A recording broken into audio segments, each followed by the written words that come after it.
Primeira possibilidade, morte consumada, subtração consumada, gera latrocínio consumado, estando o tipo perfeito.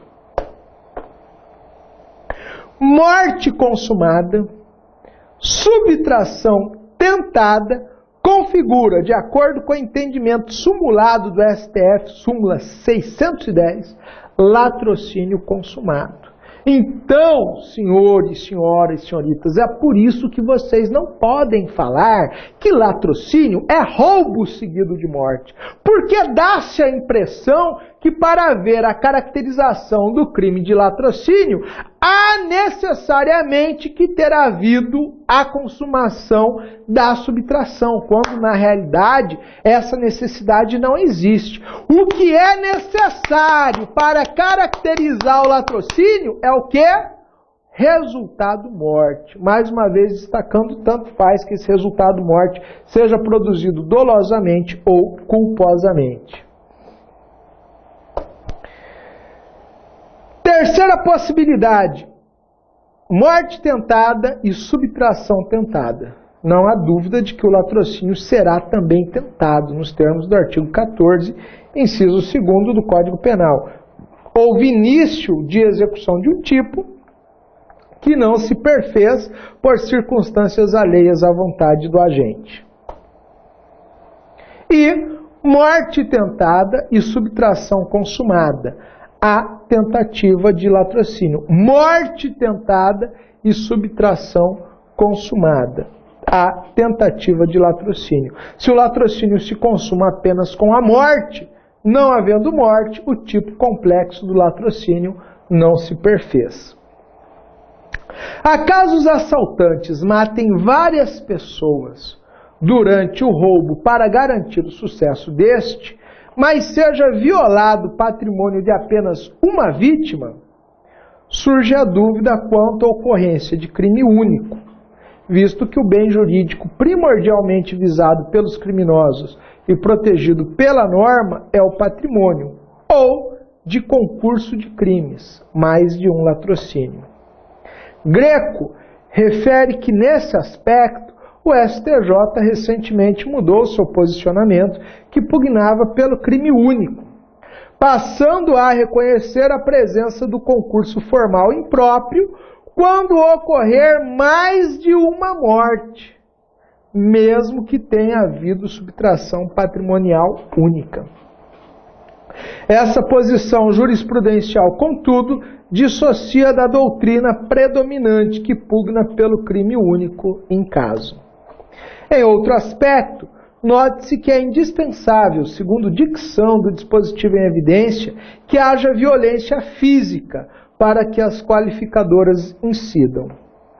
De tal modo que, se a vítima venha a sofrer lesão grave ou morrer em decorrência de grave ameaça, por exemplo, sofre um ataque cardíaco após ser gravemente ameaçada, sabendo o criminoso que a vítima tinha patologia do coração ou de violência imprópria, a hipótese será de concurso de crimes e não de crime de roubo qualificado.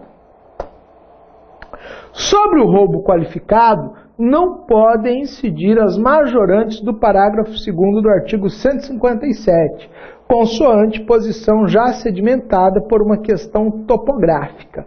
As majorantes estão previstas em parágrafo anterior ao que prevê as qualificadoras. Quanto ao roubo qualificado pela lesão corporal grave ou gravíssima, Kleber Masson faz as seguintes ponderações. De outro lado, a lesão corporal leve, que está tipificada lá no artigo 129, caput do Código Penal, produzida em decorrência do roubo, não constitui qualificadora. Opera-se em verdade sua absorção pelo crime, que já prevê o emprego de violência. Opera-se em verdade sua absorção pelo crime mais grave, pois funciona como seu meio de execução. O conflito aparente de normas penais é solucionado pelo princípio da conjunção. Princípio da conjunção que diz que o crime maior absorve o crime menor, que o crime fim absorve o crime meio. Tratando-se de crime qualificado pelo resultado, o roubo qualificado estará consumado com a produção da lesão corporal grave na vítima, ainda que a subtração não se aperfeiçoe. A ação penal no roubo em qualquer de suas formas será pública incondicionada. Cabe ponderar ainda que mesmo no latrocínio onde há a morte da vítima, o processo correrá junto ao juiz singular, afastando-se a competência do tribunal do júri. Isso de acordo com aquilo que estabelece a súmula 603 do STF. Olha lá o que diz a súmula 603 do STF. Competência, processo e julgamento, latrocínio. A competência para o processo e julgamento de latrocínio é do juiz singular e não do tribunal do júri. Senhores, senhoras, senhoritas, finalizamos as nossas considerações acerca do crime de roubo e vamos adentrar agora no nosso próximo tipo penal, que é o crime de extorsão. Extorsão, estabelecida no artigo 158 do Código Penal, nos seguintes termos: constranger alguém, mediante violência ou grave ameaça, e com o intuito de obter para si ou para outrem indevida vantagem econômica, a fazer, tolerar que se faça ou deixar fazer alguma coisa. Pena, reclusão de 4 a 10 anos e multa. O crime, em tese, é afiançável porque a pena mínima não ultrapassa de 4 anos de reclusão. Outro ponto interessante da gente destacar aqui é que nós temos um crime formal que vai se consumar no momento do constrangimento, independentemente da obtenção da indevida vantagem econômica. Notem, senhores, senhores e senhoritas, que aqui nós temos também, né, o animus furandi presente, ó, para si ou para outrem, a intenção de assenhoramento de posse definitiva daquilo que é alheio. Nós temos a manifestação da violência física ou da violência moral e nós temos principalmente o que? A obtenção da indevida vantagem econômica, quer dizer, se indevida significa que o agente não fez por merecer, mas a obtenção da indevida vantagem econômica através de um comportamento, através de uma conduta da vítima. Olha só, fazer ação, tolerar que se faça ou deixar fazer alguma coisa, uma omissão, né? Então, é esse comportamento da vítima que vai dar ao agente essa indevida vantagem econômica. Então nós temos aqui um crime formal e um crime afiançável. Olha lá o que estabelece ainda o artigo 158, parágrafo 1º do Código Penal. Se o crime é cometido por 2 ou mais pessoas, ou com emprego de arma, aumenta-se a pena de 1/3 até metade. Temos aqui uma causa especial de aumento de pena. Em 2 hipóteses, crime cometido por 2 ou mais pessoas facilita a ação do agente e dificulta a reação à defesa da vítima ou do ofendido. E emprego de arma, que vai efetivamente o quê? Ameaçar de maneira ostensiva a vida, a integridade física da vítima. Estabelece também o artigo 158 no seu parágrafo 2º. Aplica-se a extorsão praticada mediante violência o disposto no parágrafo 3º do artigo anterior. Ou seja, né, a forma qualificada, no caso de lesão corporal grave ou morte. Então, com a aplicação, consequentemente, das mesmas penas. Artigo 158, parágrafo 3º, que foi a inovação que nós vimos e que vai caracterizar aí o sequestro relâmpago, né? Se o crime é cometido mediante a restrição da liberdade da vítima, e essa condição é necessária para a obtenção da vantagem econômica, a pena é de reclusão de 6 a 12 anos, além da multa. Se resulta lesão corporal grave ou morte, aplicam-se as penas previstas no artigo 159, parágrafos 2º e 3º, respectivamente. Tal figura se assemelha ao crime de constrangimento ilegal, que está previsto lá no artigo 146 do Código Penal, mas acrescida da finalidade especial de obtenção da vantagem econômica indevida. É isso que vai diferenciar o crime de extorsão do crime de constrangimento ilegal. É que na extorsão se tem essa finalidade especial da obtenção de vantagem econômica indevida. O dolo é aquilo que nós chamamos de dolo específico. Objeto jurídico do crime: o patrimônio da vítima, sua integridade física e sua liberdade individual, considerando ser a extorsão um crime pluriofensivo, tutela uma pluralidade de bens jurídicos.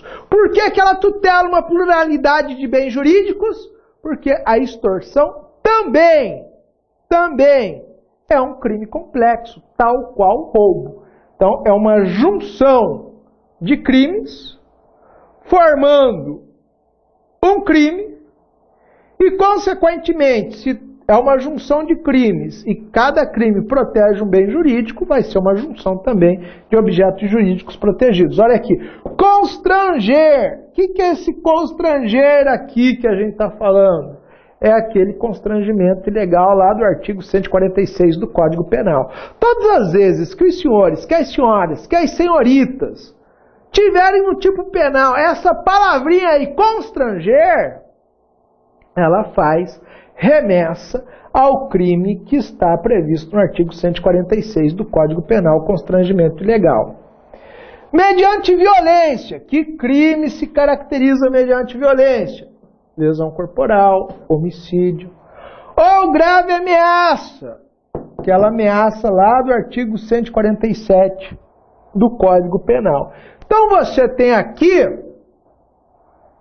um conjunto de crimes que protegem, na sequência, liberdade individual, vida e integridade física da pessoa, liberdade individual.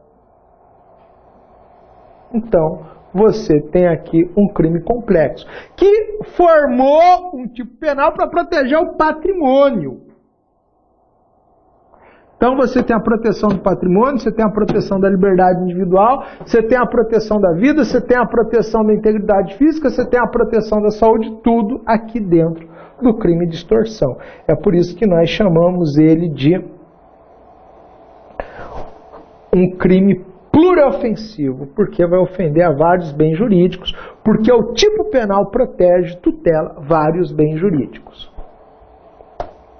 Objeto material do crime, pessoa contra a qual recai o constrangimento. Sujeito ativo do crime, por ser crime comum, a extorsão pode ser praticada por qualquer pessoa. Sujeito passivo também pode ser qualquer pessoa. Também qualquer pessoa pode figurar como sujeito passivo. No tocante aos casos concretos, podem ser identificados como vítimas. Primeiro, aquele que sofre a violência ou grave ameaça. Segundo, aquele que faz, deixa de fazer ou tolera que se faça algo. E terceiro, aquele que sofre o prejuízo econômico. Então você pode chegar aqui, de repente, até a ter 2 ou 3 vítimas, dependendo da maneira como a conduta do agente é realizada. É possível, inclusive, que numa mesma infração penal da espécie, haja mais de uma vítima. Tipo objetivo. O delito ele tem seu núcleo no verbo constranger, que significa obrigar, forçar, coagir. Exige o tipo que o constrangimento seja mediante violência ou grave ameaça, que atinja o próprio titular do patrimônio visado ou pessoa ligada a ele, forçando com isso a fazer, tolerar que se faça ou deixar de fazer alguma coisa. Ou seja, obtendo a indevida vantagem através de um comportamento, através de uma conduta da vítima. Não se admite a violência imprópria, dopar a vítima, por exemplo, como meio executório do crime de extorsão, pois o tipo refere apenas violência entendida como própria e grave ameaça, ou seja, a violência física e a violência moral. Nesse aspecto, bem evidencia Capês que a ação nuclear do tipo consubstancia-se no verbo constranger, que significa coagir, compelir, forçar, obrigar alguém a fazer, por exemplo, quitar uma dívida não paga, tolerar que se faça, por exemplo, permitir que o agente rasgue um contrato, ou deixar de fazer alguma coisa, por exemplo, obrigar a vítima a não propor ação judicial contra o agente. Então, há, primeiramente, a ação de constranger, realizada pelo coator, a qual é seguida pela realização ou abstenção de um ato por parte do coagido. Assim como no roubo, na extorsão é visada a vantagem econômica, mas que não se resume em coisa móvel. Pode o chantagista, por exemplo, almejar que a vítima transfira um imóvel para o seu nome. A vantagem ela deve ser indevida, segundo deixa bem claro o tipo ora estudado. Se for devida, pode vir a caracterizar o crime do artigo 345 do Código Penal, que é o quê? Exercício arbitrário das próprias razões. A obtenção da vantagem almejada deve ainda depender da colaboração da vítima. Ele obtém mediante um comportamento, mediante uma conduta realizada pela vítima. Daí, afirmar Cunha que o crime do artigo 158 não se confunde com roubo, artigo 157. Neste, o agente emprega violência ou grave ameaça para subtrair o bem, buscando imediata vantagem, dispensando, para tanto, a colaboração da vítima, no roubo. Já na extorsão, o sujeito ativo emprega violência ou grave ameaça para fazer com que a vítima lhe proporcione indevida vantagem imediata, futura, sendo, portanto, de suma importância a participação do constrangido. Esta diferença, contudo, não impede, no caso concreto, o cúmulo de infrações, ou seja, que haja concurso material. A distinção entre roubo e extorsão também é descrita por Kleber Masson. Mas qual é, então, a diferença entre roubo e extorsão? É simples. Nota-se, em uma análise preliminar, que no roubo, o núcleo do tipo é subtrair. Ao passo que na extorsão, a ação nuclear é constranger. E daí desponta uma relevante consequência. Se o bem for subtraído, o crime será sempre de roubo. Mas se a vítima o entregar ao agente, o delito poderá ser de roubo ou de extorsão. Estará caracterizado o crime de extorsão quando, para obtenção da indevida vantagem econômica pelo agente, for imprescindível a colaboração da vítima. No roubo, por seu turno, a atuação do ofendido é dispensável. Na extorsão, a vítima possui opção entre entregar ou não o bem, de modo que sua colaboração é fundamental para o agente alcançar a indevida vantagem econômica. No roubo não há essa possibilidade. Odiernamente, utiliza-se, portanto, duas variáveis para diferenciar o roubo da extorsão. Primeiro, entrega do bem visado pela vítima ao agente e, segundo, indispensabilidade da colaboração da vítima. Então, são esses os dois pontos que são utilizados para que você possa fazer a distinção, se existe um roubo ou se existe uma extorsão. A entrega do bem visado pela vítima ao agente. Foi a vítima que entregou? A grande possibilidade de caracterizar uma extorsão. Mas você ainda tem que avaliar essa colaboração da vítima era indispensável para o agente obter? Ou se era indispensável, aí não tem dúvida, está caracterizado sem sombra de dúvidas o crime de extorsão. Mas se era dispensável, vai haver a caracterização do crime de roubo. Portanto, se o bem for entregue pela vítima, sob violência ou grave ameaça, a hipótese pode ser de roubo ou extorsão, Porém, se for indispensável a colaboração dela para que ocorra a transferência patrimonial, a hipótese somente poderá ser de extorsão. Essa entrega do bem pode ser por vários meios, não se exigindo que a vítima passe diretamente de suas mãos para as do agente o bem almejado. Essa entrega pode se dar, por exemplo, fornecendo uma senha para que o criminoso saque valores de uma conta corrente, ou ainda pode ocorrer assinando um documento, assinando um cheque, assinando um contrato, enfim. É possível que o agente se utilize de fraude para constranger a vítima, da qual almeja obter vantagem econômica. Seria o caso, hoje infelizmente comum, da ameaça fraudulenta, visando obter vantagem devida. Por exemplo, o sujeito, após fazer um levantamento de situação, aproveita-se da ausência do filho, ainda infante de uma senhora, e liga para ela determinando que a mesma deposite em sua conta determinada quantia em dinheiro sob pena de matar a criança. Cria toda uma situação, fazendo outra pessoa gritar por socorro ao telefone, levando a mãe temerosa a executar o que lhe foi ordenado.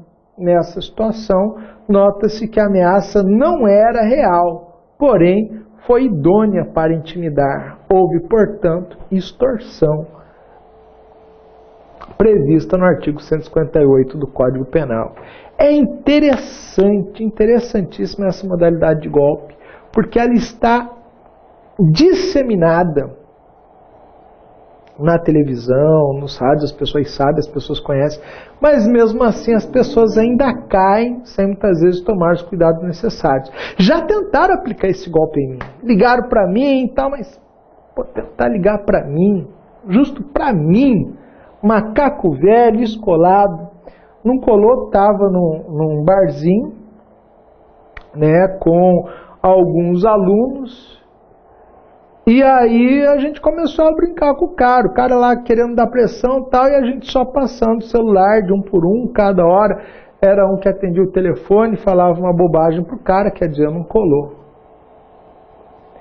Então, senhores e senhoritas, sempre muita atenção, sempre muito cuidado, sempre muita precaução, evitar medidas desesperadas, evitar medidas tomadas, né, de impulso, de ímpeto, e fazer, dentro do possível, uma verificação se a situação que está sendo posta para você é uma situação real ou é uma situação fictícia.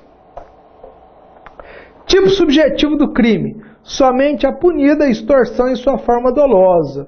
Como eu vivo falando para vocês, não tem a possibilidade de cometi uma extorsão sem querer. Isso não existe. Além do dolo genérico, exige-se a presença da finalidade especial, dolo específico, do agressor agir no intuito de obter para si ou para outrem indevida vantagem econômica. Se não houver essa finalidade, a conduta poderá acarretar a prática de outro crime, como, por exemplo, constrangimento ilegal, que está previsto no artigo 146 do Código Penal, ou até mesmo crime de estupro, que está previsto no artigo 213 do Código Penal. Consumação e tentativa. A súmula 96 do STJ pregoa que o crime de extorsão consuma-se independentemente da obtenção da vantagem devida. Claro está, portanto, que por essa orientação jurisprudencial, a extorsão é um crime formal, sendo que a obtenção da vantagem devida constitui-se mero exaurimento. O que é isso, professor? Exaurimento? Exaurimento é simplesmente quando você leva o ato criminoso à última instância de prejuízo à vítima. O grau máximo de prejuízo à vítima é causado pelo comportamento do agente. Então, isso é o exaurimento. É esse também o entendimento da doutrina dominante. É possível a tentativa no delito em estudo, consoante bem pontua a cabeça. Desse modo, haverá tentativa se a vítima, constrangida pelo emprego da violência ou grave ameaça, não realizar o comportamento ativo ou omissivo por circunstâncias alheias à vontade do agente. Em sentido semelhante, são as lições de Nutt. Ocorre que há, fundamentalmente, 3 estágios para o cometimento da extorsão. Primeiro, o agente constrange a vítima, valendo-se de violência ou grave ameaça. Segundo, a vítima age por conta disso, tolerando que se faça ou deixando de fazer alguma coisa. Terceiro, o agente obtém a vantagem econômica almejada. Então, este último estágio é apenas configurador do seu objetivo, com o intuito de, não sendo necessário estar presente para concretizar a extorsão. Então, o iter crimes ele pode ser fracionado. O delito é um delito plurissubsistente, composto de vários atos. Em qualquer momento, em qualquer fase de realização desses atos, pode o iter crimes ser interrompido e o delito não chegar a atingir a sua consumação e o constrangimento não ser exercido de forma efetiva. E aí nós vamos estar falando do crime de extorsão, mas na sua forma tentada. Entretanto, o simples constrangimento sem que a vítima atue não passa de uma tentativa. Para a consumação, portanto, cremos mais indicado atingir o segundo estágio, isto é, quando a vítima cede ao constrangimento imposto e faz ou deixa de fazer algo. Menciona a doutrina ainda que há tentativa de extorsão no caso de ameaça feita por escrito, vindo esta a ser interceptada antes que chegue ao conhecimento da vítima. Na sequência, nós passamos a analisar a hipótese da extorsão majorada, que está estabelecida no parágrafo 1º do artigo 158, nos seguintes termos. Se o crime é cometido por 2 ou mais pessoas, ou com emprego de arma, aumenta-se a pena de 1/3 até metade. Diferentemente do que ocorre no crime de roubo e furto, onde a lei prevê como circunstância desfavorável ao agente o fato de praticar o crime em concurso de pessoas, aqui o dispositivo fala em crime cometido por 2 ou mais pessoas. Desse modo, entende-se que para haver tal majorante na primeira figura, torna-se indispensável que a execução do crime efetivamente se dê por 2 ou mais pessoas. Se apenas um executa, afastada estará a possibilidade de incidência. Assim sendo, se um dos comparsas se limita apenas a vigiar o ambiente, enquanto o outro constrange a vítima, não se aperfeiçoa a causa de aumento. Quanto ao emprego de arma, vale tudo o que nós já falamos para vocês anteriormente no tocante à majorante idêntica prevista no crime de roubo. Na sequência, nós vamos abordar aí a extorsão qualificada que está prevista nos parágrafos 2º e 3º do artigo 158. Quando a gente fala em extorsão qualificada, nós estamos falando de qualificadoras. Por que que nós falamos, senhores, senhoras e senhoritas, de qualificadoras? Por quê?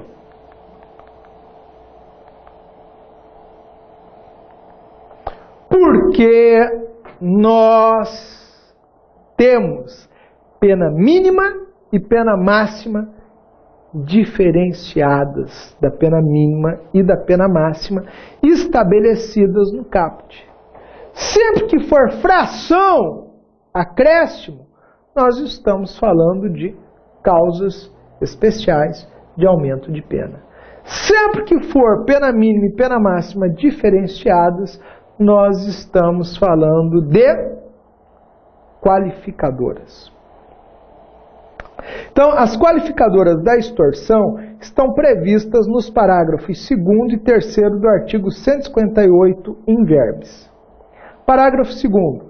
Aplica-se a extorsão praticada mediante violência o disposto no parágrafo 3º do artigo anterior.